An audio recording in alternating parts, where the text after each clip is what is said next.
Merhaba arkadaşlar.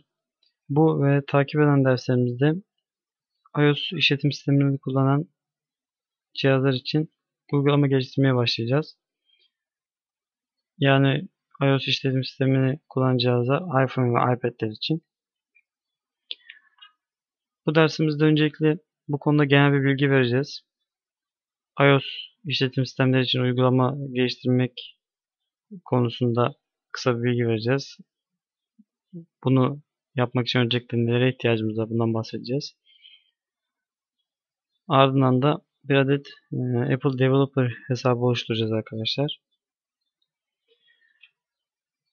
iOS işletim sistemleri için uygulama geliştirmek için arkadaşlar öncelikle Mac bir bilgisayara sahip olmanız gerekiyor. Apple marka bir bilgisayara sahip olmanız gerekiyor ve Intel işlemcili bir Mac bilgisayara sahip olmanız gerekiyor. Çünkü iOS SDK yani iOS SDK yani iOS uygulama geliştirici e, kiti sadece Mac bilgisayarlar üzerinde çalışacak şekilde tasarlanmış. Ama Apple bir bilgisayarınız yoksa veya edinemeyecek durumdaysanız bunun da bir çözümü var. Hackintosh adlı bir işletim sistemi yapıldı arkadaşlar. Bir hack işletim sistemi. Bu işletim sistemi sayesinde PC'ler üzerinde de e, Mac işletim sistemi yani Snow Leopard işletim sistemi çalıştırılabiliyor. Biz bir sonraki dersimizde VM VirtualBox üzerinde bu işletim sistemini kuracağız sanal olarak.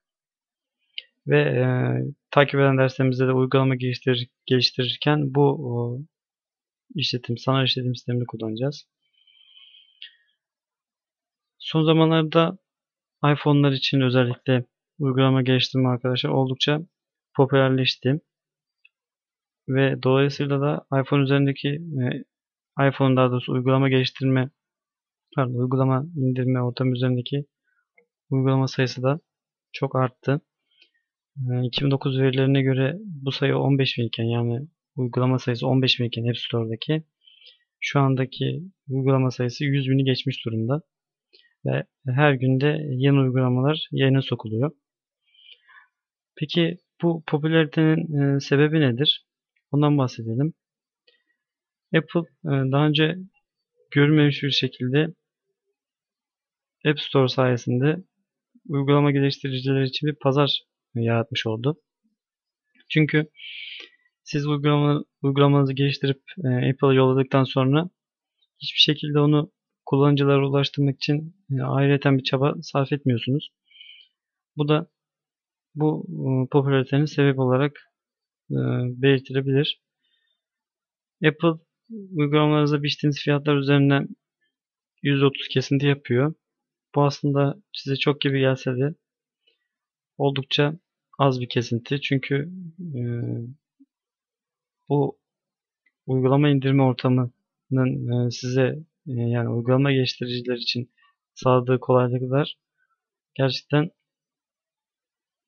oldukça fazla ve siz uygulamanızı geliştirmek dışında hiçbir çaba sarf etmiyorsunuz. Sadece biraz uygulama reklamı yapmanız gerekiyor veya farklı bir uygulama geliştirdiyseniz zaten bu hemen e, uygulamaları indiren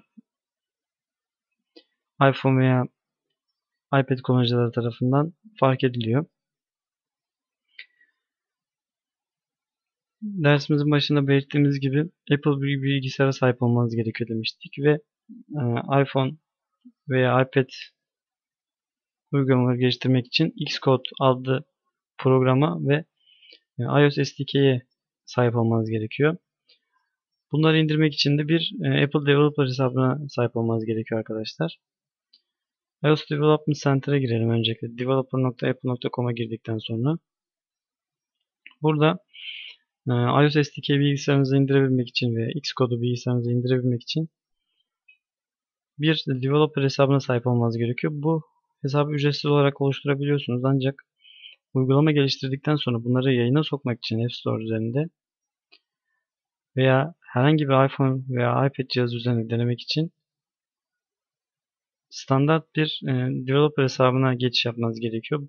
Bu hesabın fiyatı 99 dolar. Yıllık 99 dolar ödeyerek bu hesaba geçiş yapmanız gerekiyor arkadaşlar. Ücretli hesaba geçiş yapmadan uygulamalarınızı hiçbir şekilde yayına sokamadığınız gibi cihazlar üzerinde de deneyemiyorsunuz. Kendi cihazınız üzerinde bile deneyemiyorsunuz uygulamaları. Sadece bu geliştirici ortamın sağladığı simülatör üzerinde oldukça kapsamlı bir iPhone ve iPad simülatörü var. Bu simülatör üzerinde uygulamalarınızı deneyebiliyorsunuz. Şimdi genel bir bilgi verdikten sonra bir iPhone Developer hesabı oluşturalım. iOS Development Center'da buradaki Register'a tıklayarak kayıt işlemini başlatacağız. Burada Create an Apple ID'yi seçiyoruz arkadaşlar. Çünkü yeni bir Apple hesabı oluşturacağız. Continue'ya tıkladıktan sonra burada mail adresinizi girmenizi istiyor. Bu mail adresi oldukça önemli. Sağlam bir mail adresinizi girmeniz gerekiyor. Çünkü bu sizin Apple kullanıcı adınız olacak, Apple ID'niz olacak. Biz burada bu dersimiz için örnek olarak mail adresini kullanacağız. Şifre olarak istediğiniz şifreyi belirleyebilirsiniz.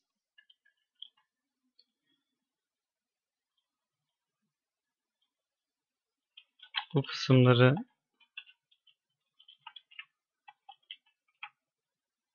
hızlıca geçelim. Siz buraları tabii ki net bir şekilde doldurmalısınız. Çünkü ileride bunlar karşınıza bir sorun çıkartabilir. Adınızı gerçek olarak giriyorsunuz. Biz şu anda bu hesabı örnek olarak oluşturduğumuzdan burada gerçek bilgileri girmiyoruz.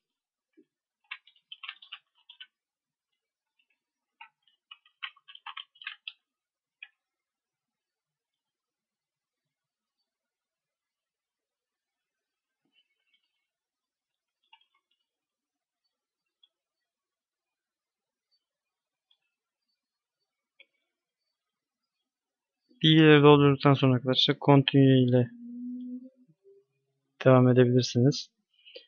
Bir sonraki kısımda sizin daha önce Apple platformları üzerinde herhangi bir uygulama geliştirip geliştirmediğiniz soruluyor. Daha doğrusu burada hangi ortamlar için uygulama geliştirmek istediğiniz soruluyor. Burada biz sadece iOS platformu için geliştirmek istediğimizden bunu seçeceğiz. Öncelikli olarak hangi e,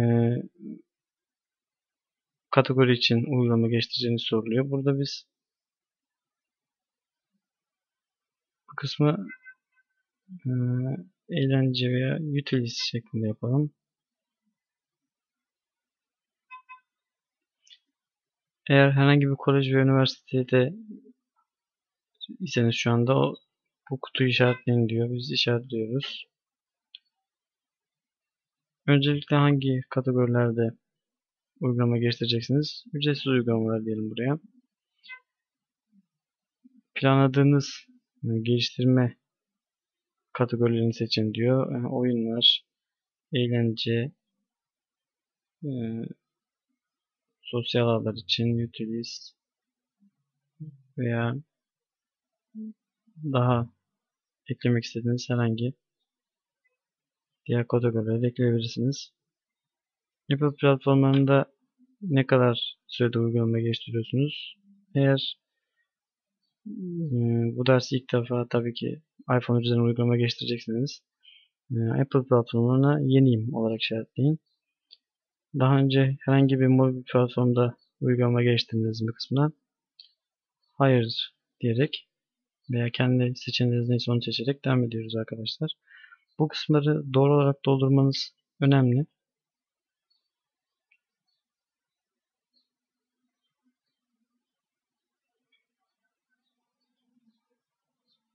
Burada internet bağlantısı ile ilgili bir sorun çıktığından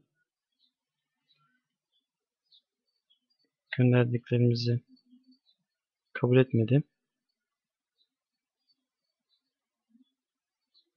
Bu kısımları doğru doldurmanız önemli demiştik. Çünkü Apple uygulamalarınızı test ederken bunları göz önünde bulunduruyor arkadaşlar.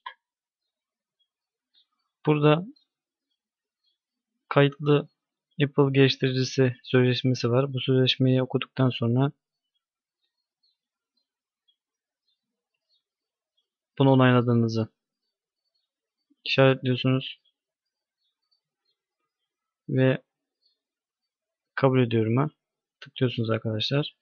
Burada bir mail gönderiliyor size. Etkinleştirme maili. Buradaki kodu bu kısma kopyalayıp yapıştırıyorsunuz. Ve artık kayıtlı bir Apple geliştiricisiniz arkadaşlar. Buraya ulaştıysanız. Devam ederek üye merkezine yönlendiriyor Apple bizi. Burada artık Development Center'dayız. Burada eğer ücretli bir Apple Developer programına kayıt olmak istiyorsanız buraya tıklayarak 99 yıllık 99'lara buraya kayıt olabiliyorsunuz. Biz şu anda iOS Development Center'a giderek burada iOS SDK'nin nerede indirileceğini göstereceğiz. Apple bir işletim sisteminiz varsa arkadaşlar hemen Xcode ve iOS SDK programını bilgisayarınıza indirerek iPhone'lar için veya iPad'ler için uygulama geliştirmeye başlayabilirsiniz. Yaklaşık 4 GB boyutunda bir dosya bu. Buradan bu indirmeyi yapacağız. Bu dersimizde arkadaşlar iOS geliştirme ortamı ile ilgili kısa bir bilgi verdik ve bir adet developer hesabı oluşturduk. Bir sonraki dersimizde VM VirtualBox üzerinde bir Mac işletim sistemi, sanal Mac işletim sistemi kuracağız ve uygulamalarımızı bu platform üzerinde geliştireceğiz. Her türlü soru, görüş ve önerilerinizi arkadaşlar programlamadefteri.com ve teknoinfo.net üzerinden bizlere iletebilirsiniz. Bu dersimiz bu arada son bulur arkadaşlar. Bir sonraki dersimizde görüşmek üzere.